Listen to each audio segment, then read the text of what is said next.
Herzlich willkommen. Mein Name ist Matthias Theiss. Ich bin Gemeindeleiter hier in Zürich. Und danke vielmals, dass du eingeschaltet hast. Wir haben ein grosses Gebet und ein Anliegen als Kirche für dich, dass du durch diese Message Gott besser kennenlernen darfst.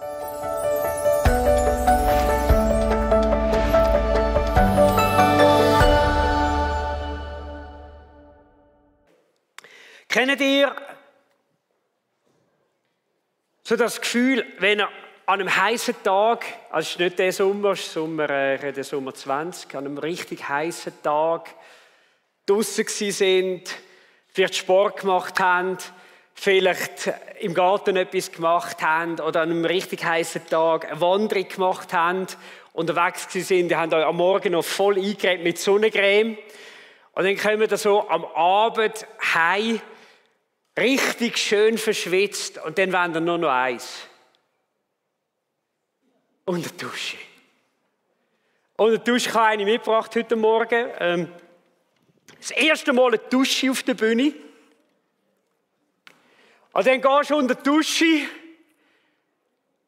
Hey, gutes Duschmittel und Wasserverbrauch. Okay, heute mal 1 Liter mehr als sonst, aber ist okay. Und dann fühlst du dich wie neu geboren. Und das Thema vom heutigen Morgen, wir werden miteinander sehen, wie Jesus jemandem begegnet und er sagt, weißt du, was du brauchst, was du musst erleben können? Das ist etwas, wo du nachher wirklich neu oder wie neu geboren bist. Und das war in dieser Begegnung mit dem Nikodemus.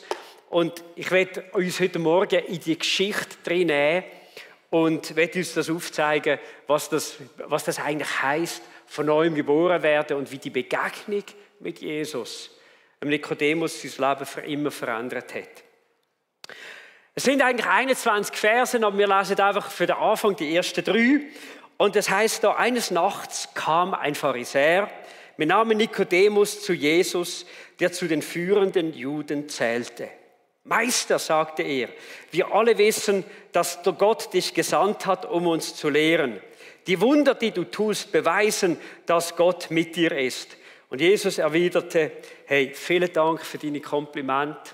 Vielen Dank, dass ich angesehen darf sein bei dir. Vielen Dank für... Nein, es hat etwas ganz anderes. Er sagte, wenn jemand nicht von Neuem geboren wird, kann er das Reich Gottes nicht sehen. Und Jesus, eigentlich sehr undiplomatisch, brüskiert der Nikodemus eigentlich in dem Gespräch. Und er sagt, danke vielmals Nikodemus für die Komplimente. Aber weißt du was? Es geht nicht um mich, es geht um dich. Und es geht darum, dass du in deinem Leben etwas erlebst.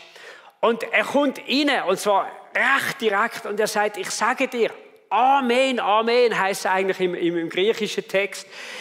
Was ich dir sage, ist jetzt von zentraler Bedeutung. Nikodemus, du musst von Neuem geboren werden. Um das geht's. Und ich kann mir vorstellen, das war für den Nikodemus ein grosser Schock gewesen. Er kommt ja da in der Nacht zu Jesus, vielleicht um mit ihm allein zu sein, weil am Tag ist Jesus oft umgeben von vielen anderen Leuten. Vielleicht ist er auch einer gewesen, der die Hitze nicht so gut vertreibt hat, irgendwo im Nahen Osten und ein bisschen der Kühle von der Nacht zu Jesus gekommen ist. Aber eins war sicher gewesen, er hat ein Anliegen gehabt. Und es heisst da innen, dass er von den Pharisäern war. Und das sind die in der jüdischen Religion, die es ganz genau genommen haben. Die haben es wirklich, wenn sie etwas gemacht haben, haben sie gesagt, hey, du musst entweder ganz oder gar nicht. Wir brauchen nicht liberale Tendenz, sondern wir müssen wirklich genau machen, was Gott sagt in seinem Wort. Das war jemand, der sich bemüht hat, richtig zu leben. Er war ein Religiöser, würde man heute sagen. Religiös kommt ja von dem latinischen Wort religio und bedeutet so viel wie eine gewissenhafte Berücksichtigung oder eine grosse Sorgfalt zu haben. Und grundsätzlich ist ja eigentlich da nichts dagegen einzuwenden. Ist eigentlich, ich sage es mal, ist eigentlich eine gute Sache, wenn jemand glaubt, wenn er den Glauben auch ernst nimmt. Aber was Jesus ihm sagt, schau mal, Nikodemus, du brauchst nicht Religion. Du brauchst eine Wiedergeburt. Was dich rettet, ist nicht die Religion, sondern das Einzige, was dich rettet, das Einzige, was dich in das Reich Gottes bringt, ist, wenn du von Neuem geboren wirst. Und es ist schon noch interessant, dass Jesus gerade so zur Sache kommt, also so sehr undiplomatisch. Aber wisst ihr, ich denke, die braucht es, dass man irgendwo, auch wenn es um die Sachen von Gott geht, nicht um den heißen Brei redet, sondern einfach, dass man kann sagen, schau, so ist es und so sagt die Bibel. Und Jesus macht das auch. Und ich glaube, es gibt auch Orientierung. Es gibt Orientierung, wenn man weiss, hey, schau, es ist so und nicht anders. Und eigentlich, was Jesus gesagt hat, ist recht. Ich würde sagen, recht. Ich weiß nicht, arrogant vielleicht kann man fast sagen. Recht einschränkend gewesen, weil, hey, da ist einer vor ihm. Ich meine, vermutlich der Nikodemus wirklich so ein Musterschweizer gewesen. Also, weißt du, wo einfach zahlt seine Rechnungen zeitig, zahlt Steuern ohne zu meckern, tut sich noch ein bisschen politisch engagieren, ist nett mit den Nachbarn und so, lässt auch die mal einem anderen den Vortritt und ist freundlich und ja, was willst du denn eigentlich noch mehr? Und viele Menschen fragen sich auf dieser Welt, hey, ja, wenn du so lebst, ich meine, was will Gott überhaupt noch mehr wollen? Und Jesus sagt ihm, du musst von neuem geboren werden. Und zwar, weil du nur so in das Reich von Gott kommst. Und wenn Jesus von dem Reich von Gott geredet hat, hat er immer zwei Sachen im Kopf gehabt. Das eine war das Reich von Gott, in das trittst du ein auf dieser Welt. Das ist etwas, was du jetzt schon erleben kannst. Und das ist etwas, das in Zukunft einmal wird kommen. Und das wird der Himmel sein. Und ich kann mir vorstellen, für den Nikodemus ist es für einen Moment recht einschränkend gewesen und er hat sich gedacht, hey, warum nur so? Ich weiss nicht, wir leben doch so in einer Gesellschaft, wo man sagt, ja, du kannst nicht nur sagen, nur so. Es muss doch verschiedene Wege geben, muss doch jeder irgendwo auch selber ein bisschen seinen Weg finden. Und Jesus sagt, du musst, es ist notwendig, dass du von neuem geboren wirst. Ich werde euch vielleicht ein Beispiel machen dazu. Vor einigen Jahren bin ich zum ersten Mal auf Angola gereist. Und ich habe gewusst, um in das Land hineinzukommen, brauche ich unbedingt ein Visum. Und ich habe da in der angolanischen Botschaft in der Schweiz so ein Visum beantragt. Und dann bin ich dort angekommen, zeige mein Visum und dann fragen sie, and your vaccination? Und ich so, das war vor Corona. Wo ist Ihre Impfung? Ich sage, was für eine Impfung? Yellow Fever. Where is your Yellow Fever vaccination? Und ich dachte, also ich meine, die hast du ja nicht dabei. Die haben ein Impfbüchlein gemeint. Impfbüchlein eingetragen, dass du gegen Gelbfieber geimpft bist. Hey, und ich habe wirklich in dem Moment, ich habe das nicht gewusst. Und sie hat gesagt, no entrance to Angola without this vaccination. Und ich dachte, hey, hallo? Ich bin Schweizer Pass. Ich komme in jedes Land von dieser Welt. Und sie sagen, ich komme in euer Land nicht rein, wegen so eine blöde Impfung. Heute hast du fast ein Déjà-vu, oder? Wenn du das hast. Auf jeden Fall, ich habe dort in dem Moment gemerkt, weißt du was? Am Schluss, es ist völlig egal, was ich für eine Auffassung habe.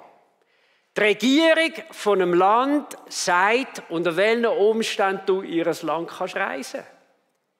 Und schau, genauso ist es eigentlich bei dem Reich von Gott. Jesus ist der König von dem Reich. Und er sagt, ich sage dir, unter welchen Voraussetzungen du in das Land kannst einreisen. Und die Voraussetzung, dass du ins Reich von Gott kommst, ist, du musst von neuem geboren sein. Und der Nikodemus, er lässt Jesus zu und er sagt, meine Güte, also okay, das schlucke ich ja jetzt vielleicht noch, aber was heißt das überhaupt? Von neuem geboren werden. Und er sagt zu Jesus, hey, kann denn ein alter Mensch nochmal irgendwo in Liebe von seiner Mutter zurückkehren und zum zweiten Mal geboren werden? Oder Jesus, was meinst du? Ich komme nicht raus. Und ich glaube, der Nikodemus ist ja so ein Bild von vielen Menschen, auch in unserem Land. Wenn es um geistliche Sachen geht, um Sachen von Gott, meinen wir verstehen es, aber wir verstehen es gleich nicht. Es ist interessant, dass die Bibel einmal sagt, im 1. Korinther 2,14, dass der natürliche oder der irdische oder wir Menschen, so wie wir sind, nichts vom Geist Gottes vernimmt. Wir finden es ist ein Blödsinn, macht keinen Sinn. Und wir können es nicht erkennen. Die Bibel sagt, es muss geistlich beurteilt werden. Das heißt, hey, es gibt Sachen in Bezug auf Gott, wo du intellektuell nicht kannst verstehen. Sondern Gott selber muss dir helfen durch seinen Heiligen Geist, dass du es kannst begreifen.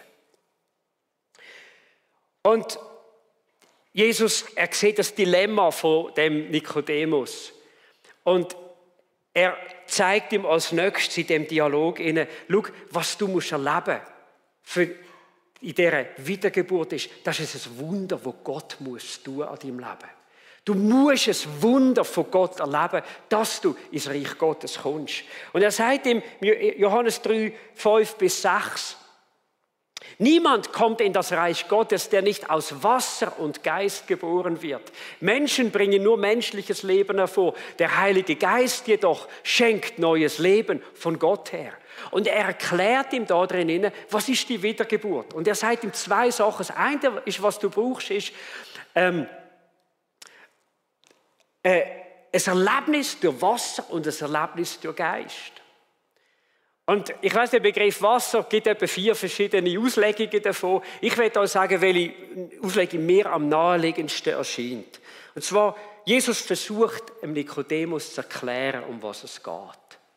Und der Nikodemus hat vorher gewusst, vor Jesus ist jemand aufgetreten, das war der Johannes der Täufer, und der hat Menschen mit Wasser getauft. Und die Taufe, die Wassertaufe, war ein Zeichen, wo Menschen sich abgewendet haben von ihren Sünden und sich Gott zugewendet haben. Und sie haben sich öffentlich dazu bekennt und sind öffentlich dazu gestanden. Weißt du was? Ich lebe nicht mehr einfach für mich, ich lebe einfach nicht mehr einfach mein Leben. Ich lebe von jetzt an für Gott und ich will mit meinem alten Leben, mit meinen Sünden, ich will nichts mehr zu tun haben. Es war ein Zeichen von der Umkehr. Und das hat der Nikodemus gewusst. Das hat er auch verstanden. Es braucht das. Aber dann sagt Jesus vom Geist. Und ich kann mir vorstellen, der Nikodemus als Bibelgelehrter hat gewusst, dass der Hesekiel, ein Prophet im Alten Testament, mal gesagt hat, dass Gott eines Tages sein Geist wird ausgießen über Menschen. Menschen wird schenken. Dass der Geist Gottes ein Bestandteil wird vom Menschen, die das möchten. Und eins hat er gewusst, es braucht ein Wunder. Es braucht, dass Gott etwas an mir tun kann. Es braucht etwas, wo Menschen von mir noch nie erlebt haben. Dass der Geist Gottes kommt und mein Leben anfängt durchdringen, aus mir wirklich etwas Neues macht. Das ist dann die Wiedergeburt. Und dann hilft Jesus ihm und er sagt ihm eigentlich in anderen Worten, Nikodemus, jetzt will ich dir zeigen, wie du das kannst erleben. Und Jesus erinnert ihn daran an eine Geschichte vom Alten Testament. In Johannes 3, 14-15 sagt er, schau, wie Mose in der Wüste die Bronzeschlange auf einem Pfahl aufgerichtet hat, muss auch der Menschensohn an einem Pfahl aufgerichtet werden, damit jeder, der glaubt, das ewige Leben hat. Und Nikodemus hat die Geschichte sehr gut gekannt. Er wusste, da ist etwas geschehen, nämlich wo der Mose das Volk Israel von Ägypten rausgeführt hat in die Freiheit. Da hat es einen Tag gegeben, da haben alle in dem Volk angefangen gegen Gott zu rebellieren, sind hässig auf Gott, weil er ihre Erwartungen nicht erfüllt hat. Und dann hat Gott eine Plage geschickt. Eine Plage unter das Volk, sind von Schlangen gebissen worden. Und Gott redet zu Mose und sagt, weißt du, du kannst die Plage aber aufhalten. Mach ein Bild, wo eine Schlange an einem Stab ist und stell den auf. Und jeder, der die Schlange wird anschauen und der glaubt, dass das Zeichen ein Stopp wird geben, heilig wird geben, der wird gerettet werden. Und genau das ist passiert. Das ist übrigens das Apothekerzeichen, findet ihr manchmal noch mit dieser Schlange. Die geht zurück auf die Geschichte. Und es ist eigentlich ein Symbol daran, es war ein Ende vom Tod, es war ein Ende von einer Plage in dem Volk. Und Jesus sagt dem Nikodemus, schau, genau so wie die Schlange erhöht worden ist, wird auch ich einmal erhöht werden. Und er redet eigentlich dort schon davon, dass er einmal am Kreuz von Golgatha wird sterben. Dass er dort zahlt für unsere Schuld, für unsere Sünde. Und dass der ihn glaubt, wird Leben haben, neues Leben haben, wird gerettet werden vom Gericht von Gott. Und dann kommt der wohlbekannte Vers, wo heißt: Denn Gott hat die Welt so sehr geliebt, dass er seinen einzigen Sohn hingab, damit jeder, der an ihn glaubt, nicht verloren geht, sondern das ewige Leben hat. Und er zeigt ihm eigentlich auf, schau, hey, was Gott euch Menschen sagen ist, das ist ein Gott, der euch lieb hat von ganzem Herzen. Er will nicht, dass irgendeiner verloren geht, sondern er will, dass sie das neue Leben wirklich empfangen können. Für den Johannes ist es immer noch nicht ganz klar gewesen, ja, was heisst das Wiedergeburt? Der Begriff ist auch neu für ihn. Und Jesus gibt ihm dann nochmal eine Erklärung im Vers 8 und er sagt, schau, es ist etwa so wie mit dem Wind. Er weht, wo er will, haben wir letzte Woche ziemlich heftig erlebt hier bei uns. Und du hörst ihn zwar, hörst Pfeifen vielleicht, wenn er um die Ecke herumgeht, aber du kannst nicht sagen, woher er kommt, wohin er geht. So kannst du auch nicht erklären, wie es mit Menschen ist, die aus dem Geist geboren werden. Und Jesus, er zeigt dort dem Nikodemus Folgendes: Schau, Nikodemus, die Sachen auf dieser Welt, wie sie funktionieren, die kann man erforschen, da kann man sehr vieles verstehen. Aber bei Gott wirst du nie alles erklären können.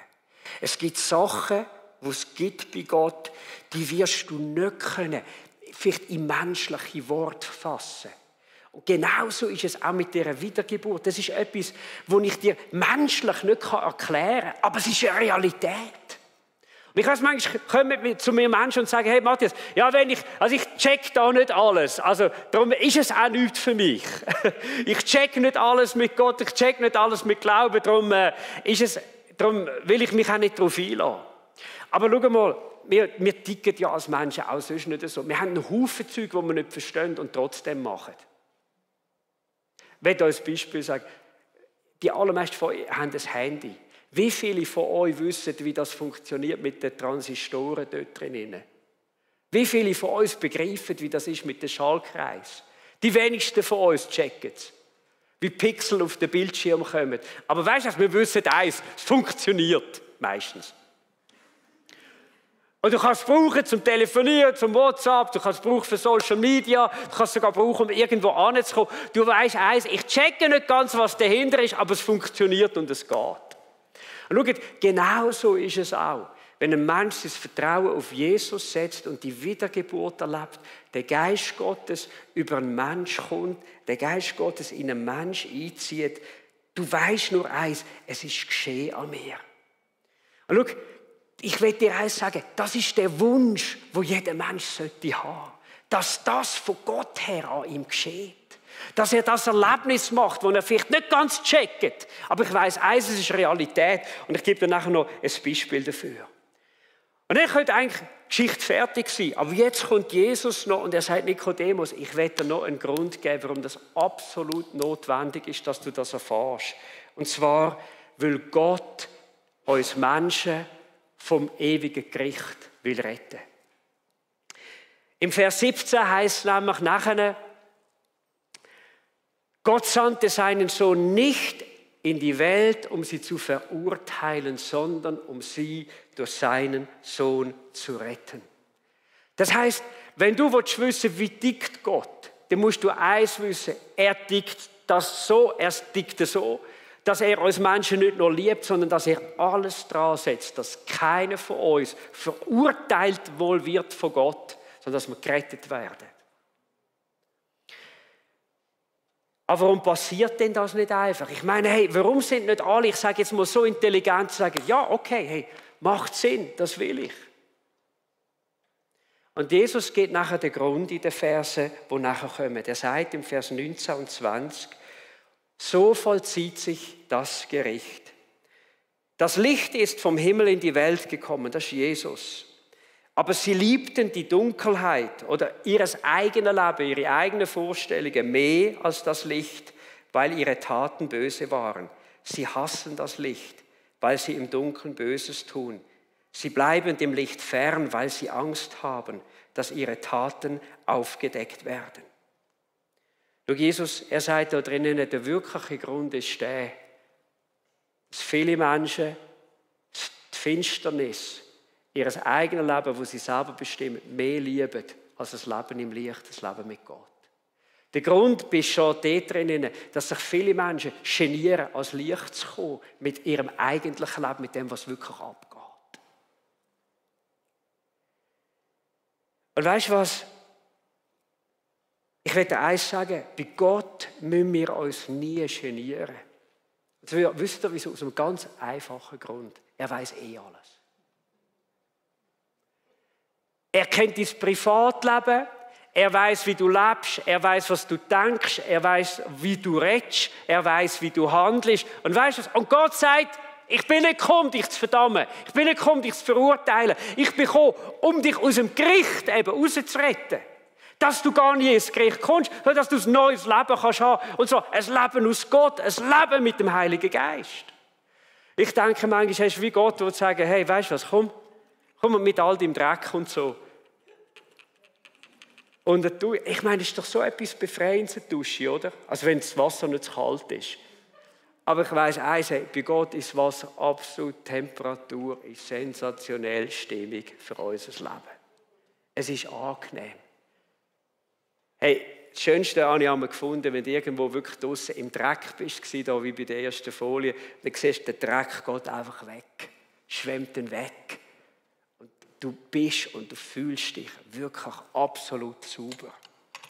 Und genau das will Gott machen. Und dann doppelt Jesus nochmal nachher und er sagt, schau, weißt du, wie das geschieht? Er sagt, wer sich nach der Wahrheit ausrichtet, der tritt ans Licht. Und jeder kann sehen, dass er in Verantwortung vor Gott handelt. Weißt du, was Gott da innen sagt? Hey, tritt ans Licht mit deinem Leben. Halt bei Gott nichts versteckt, du kannst es nicht, sondern tritt ans Licht vor Gott mit allem, was du bist. Und weißt du, was du wirst erfahren? Du wirst Gnade erfahren, du wirst Reinigung erfahren, du wirst Gutes erfahren, du wirst Barmherzigkeit erfahren. Aber weißt du, bleib nicht mit Sachen im Verborgenen in deinem Leben und versuch es versteckt halten von Menschen. Übrigens, die Hälfte findet man sowieso raus. Weißt du, komm ans Licht. Und weißt du, wie befreiend das ist? Weißt du, wie gut das ist? Und wenn wir das tun, dann erleben wir die Kraft vom Geist Gottes. Ich kann mich erinnern, letzten Sonntag ist ein junger Unternehmer gekommen für ein Gespräch zwischen den Gottesdiensten. Und er hat gesagt, hey Matthias, ich habe hier mein Business, aber ich merke auch, ich brauche auch gute Kontakte. Und er hat mir ein bisschen erzählt aus seinem Leben, was seine Wünsche sind, was seine Challenges sind. Und ich habe die Geschichte gedacht von Nikodemus. Irgendwann habe ich gesagt, weißt du was, es gibt eigentlich zwei Sachen, die du brauchst. Du musst von neuem geboren werden. Und du brauchst ein solides Fundament, das dich taufen lässt nachher auf Jesus Christus. Wettest du das? Und ich habe gesagt, nachher kommt alles andere, kommt dann auch. Aber weißt du, das ist der Kern. Wir haben etwa 45 Minuten geredet und sind dann ins Gebet gegangen und er sagt, ich wette das. Und dann ist etwas passiert. Wir haben angefangen zu beten miteinander. Ich habe ihn das Gebet genommen, wo er rausgestanden ist, auch ins Licht. Gott hat einfach gesagt, hey, vergib mir wirklich meine Sünden, aber ich brauche dich, komm, Heiliger Geist. Und dann ist etwas passiert, während dem Gebet. Ich schaue nach, etwa die blinzlich so ein bisschen im Betten. Und 45 Minuten lang ist er so, absolut ernst, ohne grossen Ausdruck vor mir gehockt. Und während dem Gebet plötzlich fängt sein Gesicht an zu strahlen, an leuchten. Und ich sehe, wie der Geist Gottes das Leben, sein Herz, sein Innere erfüllt. Und ich sage ihm, merkst du, dass du anders reinschaust? Und er grinst mich an und er sagt ja. Und ich sage ihm, weißt du was? Das ist nicht einfach ein Lächeln, sondern das ist der Heilige Geist. Das ist der Heilige Geist. Man kann es nicht erklären, aber man kann es erleben. Man kann es nicht ganz verstehen menschlich, aber es ist eine Realität. Du musst von Neuem geboren werden. Und wisst ihr, bevor wir jetzt ins Gebet gehen, will ich auch an Folgendes noch denken. Weißt du, du kannst von Neuem geboren sein. Du kannst ins Licht gekommen sein. Aber weißt du, es gibt eine grosse Gefahr. Es gibt eine grosse Gefahr, dass man wieder zurückgeht in die Dunkelheit. Es gibt eine grosse Gefahr, dass man nicht bleibt im Licht. Sondern dass man anfängt im Leben wieder Sachen zu tolerieren. Dass man Sachen im Leben okay sagt, aber eigentlich tief im Herzen weiss, es ist nicht okay bei Gott. Und ich glaube, heute ist so ein Tag, wo nicht nur die Sonne draussen scheint, sondern wo Gott auch einen Sonnenstrahl über dein Leben gibt. Und er sagt dir, auch wenn du schon gläubig bist an ihn und die Wiedergeburt erfahren hast, weißt du, komm ins Licht, komm ins Licht. Komm ins Licht mit all diesen Sachen, wo du weißt, die brauchen Veränderung, die sind vielleicht auch nicht okay. Und ich will dir auch sagen, weißt du was, Gottes Macht ist so groß, dass du dir nicht Sachen musst abgewöhnen musst, sondern Gott sagt, hey, du kannst brechen mit der Sünde im Leben. Brechen bedeutet, weißt du was, dich entkoppeln von etwas. Wenn etwas zerbricht, geht es auseinander. Und es ist, dass die Macht ihre Kraft wirklich verliert in deinem Leben. Und du sagst, hey, das war früher, jetzt ist etwas Neues da. Ich glaube, dass Gott auch Christen zuruft heute Morgen, hey, hör auf mit Sachen. Hör auf mit Sachen. Letzten Sonntag bin ich nach dem ersten Gottesdienst draussen mit jemandem. Er sagt, oh, jetzt hast du mich verwünscht beim Rauchen. Dann habe ich gesagt, ich weiss nur eins, du brauchst das nicht mehr. Du brauchst das nicht mehr. Der Teufel sagt dir, du brauchst es, weil du süchtig bist. Aber ich weiss eins, du brauchst es nicht mehr. Du kannst deiner Gesundheit und deinem Portemonnaie etwas mega Gutes tun. Und weißt du, aus deinem Glauben übrigens auch noch. Wenn du es annimmst, dass die Kraft von Jesus grösser ist als deine Sucht. Es war nicht im Gottesdienst, es war draussen. Da hat sie gesagt, Matthias, das glaube ich jetzt. Das glaube ich jetzt. Sie nimmt ihre Ziggis, Ziggi im Maul, geht in den Kübel, leert ihre Taschen, nimmt alle Ziggis raus. Weißt du was? So kommt Freiheit in unser Leben. Nicht abgewöhnen, nicht versuchen, irgendwie zu tolerieren, sondern sagen, hey, weißt du, es ist Game over, Game over. Im Licht. Und Gott entmachtet es. Wir sagen Gnade, er macht frei. Das ist unser Gott. Und weißt du, dass er hilft uns, frei zu bleiben durch den Geist, der nachher in uns wohnt. Hey, komm, lasst uns noch beten. Ich will uns einladen, stehen wir doch auf miteinander. Und ich will zuerst mit Menschen wirklich auch zu Gott kommen. Und ich will zuerst, dass Menschen das Wunder dürfen erleben. Wenn du da bist und du weißt in deinem Herzen, ich bin nicht von Neuem geboren, dir fehlt innerlich die Überzeugung, die Gewissheit, ich bin ein Kind von Gott. Dir fehlt die Überzeugung, dass der Heilige Geist reingekommen ist in dein Leben und du ein neuer Mensch geworden bist. Ich möchte dich einladen, jetzt bete doch mit mir. Schließen wir doch unsere Augen zum Gebet. Auch wenn du daheim bist, hey, ich will dir genauso sagen, auch dort, du kannst beten und was der junge Unternehmer erlebt hat letzten Sonntag, kannst du jetzt da erfahren. Und bete doch mit mir. Und sag, Herr Jesus, ich trete an dem heutigen Morgen einfach ins Licht. Ich danke dir, muss ich mich nicht genieren, sondern bei dir ist alles offen und klar und du weißt alles über mich. Und trotzdem darf ich wissen, du liebst mich. Und ich darf wissen, dass du erhöht worden bist, um meine Sünden zu vergeben, um zu sterben dort am Kreuz für mich. Und ich bringe dir meine Sünden und ich bitte dich, vergib du mir, reinige du mich. Lass Dusche von deiner Wahrheit, Dusche von deiner vergebenden Kraft durch dein Blut.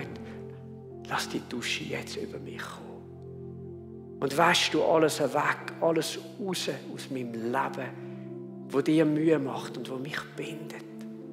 Ich danke dir, tust du das gerade jetzt. Und jetzt bitte ich dich, Heiliger Geist, zieh du ein in mein Leben. Lass mich das Wunder erfahren von dieser Wiedergeburt. Ich weiß, ich muss nicht alles verstehen, aber wie wir gesungen haben, ich mache dir jetzt Raum in meinem Herz. Und ich danke dir, dass du mein Gebet jetzt erhörst, einziehst. Dass ich in diesem Moment von Neuem geboren werde. Du ziehst ein mit deinem Leben, mit deiner Kraft, mit deinem Frieden und mit deiner Macht. Danke, Jesus. Danke, bin ich ein Kind Gottes. Danke, habe ich jetzt Zutritt ins Reich Gottes. Danke vielmals, hast du mein Gebet heute erhört. Halleluja. Ich will dich loben und preisen dafür. Amen. Amen. Hey, wir wollen dir heute Morgen wirklich einen Applaus geben. Wir wollen uns freuen mit dir über den Schritt an dem Tag mit Jesus. So cool. Und bleiben wir doch noch stehen, wir werden gerade noch weiter beten. Und ich will dich bitten, wenn du heute Morgen den Schritt gemacht hast, hey, vor dir findest du eine Karte am Stuhl oder auch die online, heisst Connect. Hey, füll es doch aus. Gib uns ein Zeichen, dass du den Schritt heute da hast oder dass du sonst irgendwo könntest connecten mit uns. Hey, wir würden dir so gerne zeigen, wie du kannst weiter wachsen in dem Glauben und wie sich die Wiedergeburt kann ausbreiten in deinem Leben. Und das Zweite ist, wir wollen jetzt auch noch beten miteinander und wollen wirklich bewusst auch ins Licht treten. Hey, wenn du auch Jesus schon länger kennst, vielleicht gibt es da etwas, wo du weißt, das ist im Verborgenen. Das weisst vielleicht nur du. Das ist dein Geheimnis. Oder vielleicht wissen es nur 2, 3 andere Leute. Aber du weisst, das sind nicht Sachen vom Licht. Das sind nicht Sachen, wo Gott Freude daran hat. Hey, dann bet doch jetzt mit mir. Bet in deinem Herz. Und bet doch mit und sag doch, Herr Jesus Christus, ich will heute Morgen ins Licht treten. Ich will rauskommen, auch in dem Bereich von meinem Leben, aus aller Dunkelheit. Ich will kein Versteck mehr spielen. Ich will kein Geheimnis irgendwo in meinem Leben umtragen müssen, wo mich letzten Endes belastet, wo ich merke, es ist nicht okay. Herr Jesus, vergib du mir. Reinige du mein Leben. Ich trete als Licht, wie du gesagt hast. Und ich danke dir, dass deine Kraft mich frei macht. Ich trenne mich heute Morgen bewusst von aller Sünde in meinem Leben. Bewusst von aller Sünde. Es soll der letzte Tag sein, es soll die letzte Stunde sein. Ich will ein neues Leben führen. In dieser Kraft von deinem Geist, in dieser Fülle von deinem Geist, in dieser Heiligkeit von deinem Geist. Und ich danke dir, dass du mir jetzt auch meinen Willen stärkst, meine Freude stärkst, meine Zuversicht stärkst, dass das geschehen darf. Halleluja. Danke, Jesus. Danke, Herr Jesus. Und ich sage dir heute Morgen, du bist frei durch den Namen von Jesus. Ich sage dir heute Morgen, du bist frei durch die Macht vom Blut von Jesus. Ich sage dir heute Morgen, dein Leben ist ins Licht hineingekommen. Und das heisst, hey, dass dort drinnen Gott Freude hat, weil Menschen sehen, weil Gott sehen, du willst ein neues Leben leben, in der Gerechtigkeit, der Heiligkeit, in der Transparenz von ihm. Und er wird dich befähigen, seine Kraft fließt durch dich. Und wenn wir das nächste Lied singen, ist es mein Gebet und meine Überzeugung, dass die Kraft vom Heiligen Geist dich neu erfüllt wie nie zuvor. Und deinen Willen stärkt, deine Kraft stärkt, deine Überzeugung stärkt. Ich lebe für Jesus. Ich lebe für Jesus. Vielen Dank, bist du dabei gewesen. Wir hoffen, dass die Message dazu beitragen, dass du Jesus hast besser kennengelernt. Übrigens, wir würden uns auch freuen, von dir zu hören. Über unsere Website kannst du gerne mit uns Kontakt aufnehmen. Wenn du spürst, dass so Botschaften ein Segen sind für andere oder du uns möchtest unterstützen, dann bet doch für uns. Und du darfst gerne auch spenden. Wir haben verschiedene Möglichkeiten über SMS, über Twint oder natürlich auch über das gute alte Online-Banking.